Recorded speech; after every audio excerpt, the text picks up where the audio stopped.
What's up, everybody? Coach Dylan here, your favorite coach from this week. I'm just playing. I know a lot of you have been saying you guys are feeling pretty sore after the first week of our strength tracking phase. So I thought I'd take this opportunity to talk to you a little bit about that.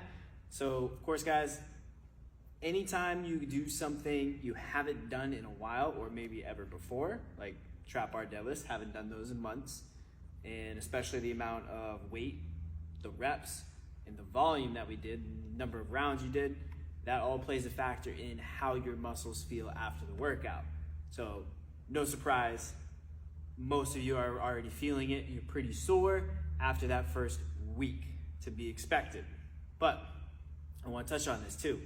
I don't want you to think that you're feeling a little sore, like you feel good, like you push yourself, that is the qualifier for a good workout. It's not the case. Does mean you definitely probably pushed yourself, and it's always good to push yourself and challenge yourself as you progress in the exercises in your lifts, but that is not the indicator for whether or not your workout was successful or you made progress, right? You're only sore from something you haven't done in a while, a new stimulus, a new stress on the body that it's not used to.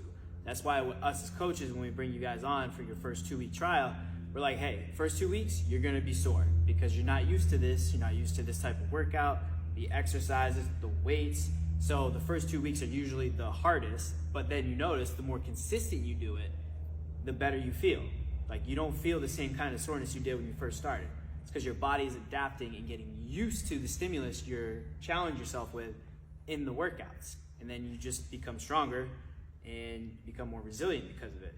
So again, like when we did trap bar deadlifts this week, haven't done those in a while.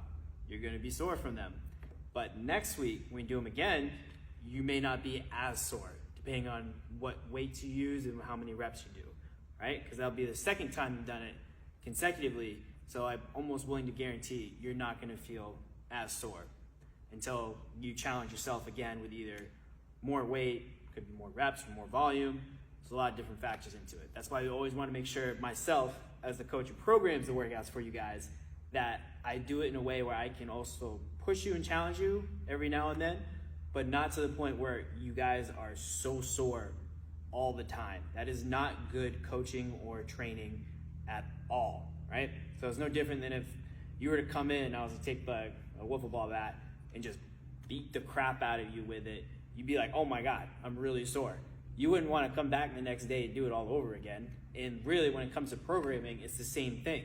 Like, I don't want to beat your guys' bodies all the time with a lot of weight, a lot of volume, a lot of reps. So it's always keep that in mind as we go through our training phases, and especially through our tracking phase. We'll lower the reps, give you a chance to add more weight so it's not as much volume, and give you a chance to push yourself in a little different category. But hope this clears the air, guys. Don't think being sore is the barometer for a good workout, because I've had great workouts where I've hit PRs and I haven't felt sore after because I've been steadily working on it consistently and slowly progressing, right? Usually you feel sore when you introduce a new stimulus that you haven't done before or in a long time. Then the more you do it, the more your body gets used to it and adapts, and then you don't feel sore anymore. So just keep that in mind.